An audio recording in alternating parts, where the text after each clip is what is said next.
Մարդիկ 8 տարի է իշխանություն են, բայց էլի նախկիններն են մեղավոր։ 8 տարվա ընթացքում մի հատ պայմանագիր չեն բաշարել, վերափոխեն։ Չեն բաշարել, մի հատ պայմանագիր է, փոխեիք։ Բա հեսի պայմանագիրը ոնց եք փոխում։ Հիմա մյուսը կորուստները։ Պարոն Ղալամքարյան, մարդը հարց է տալիս, ասում է, կորուստները ինչքան են կազմում, ասում է, դե ջրամատակարարումը ավելացրել ենք։ Պարզ բան եմ ասում, երրորդային ցանցում կորուստները ոնց եք չափում։ Ավելացրել եք, որովհետև կարող է այդ տարի անձրև աշատեք է։ Նոր ջրամբար, նոր ոչի բան չեք կառուցել։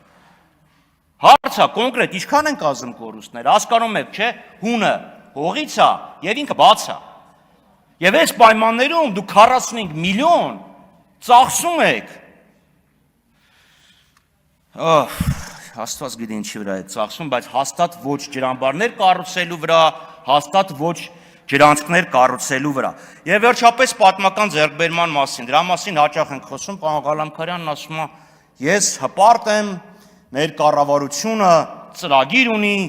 20 տարում չլինի, 50 տարում կլինի, 800,000 հեկտար ենք դարձնելու ոռոգելի հողերը, իր թվերով այսօր 100,000 է։ Պարոն Ղալամքարյան, ինչով եք հպարտ անում։ Որովհետև կառավարությունն ունի ծրագիր։ Վաղն կարող է գաք ասեք, ես երջանիկ եմ, որովհետև գիշերը